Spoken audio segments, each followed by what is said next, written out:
Hi and welcome to my kitchen. My name is Jackie, and on my channel I try to come up with quick, easy, and delicious recipes that the whole family will enjoy. So today I'm making jerk chicken thighs. This is going to be nice and juicy, and the jerk seasoning just gives it a flavor that just can't be beat. So stay tuned for the recipe. So what I have here is 6 pieces of chicken thighs that I've already cleaned and removed as much of the fat as possible. You may see some seasoning on this already because last night I let this marinate in a brine mixture of all-purpose seasoning, salt, and water, and I put it in the fridge overnight. So I pour that water off and now I'm ready to season. This is about 2 tablespoons of onion flakes,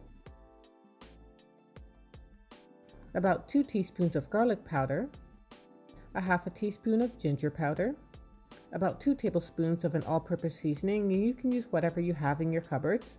This is kosher salt, and I'm going to sprinkle on about 2 teaspoons. 2 teaspoons of black pepper, and about 1 teaspoon of cumin powder. I have 2 bottles of jerk seasoning here, one's mild and one's spicy, and I'm going to use about a tablespoon of each of them. Some of us in the family like a lot of spice, while others like just a little bit of spice. So I'm going to mix these together as a good compromise. So I'm just going to mix this up really well, making sure that I get the seasoning all over each of these thighs. I want the chicken to marinate really well before baking, so I'm just going to put this in the fridge for 1 to 2 hours. If you don't have the time to put these in the fridge for 2 hours, that's fine. You can always go ahead and bake them right away. So after 2 hours, I put these on the counter for about 15 minutes just to take the chill off of them before I put them in the oven. My oven has been preheated to 365 degrees Fahrenheit, and I've lined my baking dish with some parchment paper. So I'm sprinkling on some avocado oil here, and you can use whatever oil of your choice. I like using parchment paper because it'll prevent the chicken from steaming, and instead it'll allow it to bake dry and have less liquid in the pan. I'm not trying to make any gravy here, but if you want to make a gravy, you can always use foil instead. I'm placing the chicken skin side up in the pan, and I'm just going to add all the seasoning that's left in my bowl. I'm putting this in the oven for 30 minutes on this side to start. In the meantime, I'm going to make a simple jerk barbecue sauce.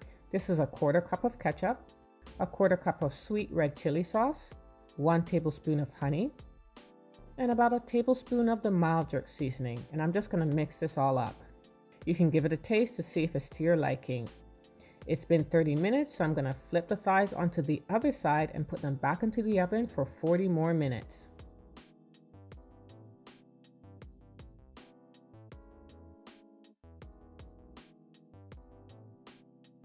So I'm going to flip these back to skin side up, and I'm going to brush on the barbecue sauce. These are going to be so good, guys. This is just an added layer of flavor to the chicken thighs for a really nice balance of sweet and spicy. I'm putting these back into the oven for 10 to 15 more minutes until they're nice and brown but not burning. And here they are. Oh, I just love these oven baked chicken thighs because they're so nice and juicy, and they're packed with so much flavor. We had the thighs with some multigrain rice, sauteed cabbage, and steamed vegetables. The perfect dinner. Thanks so much for watching, and happy cooking!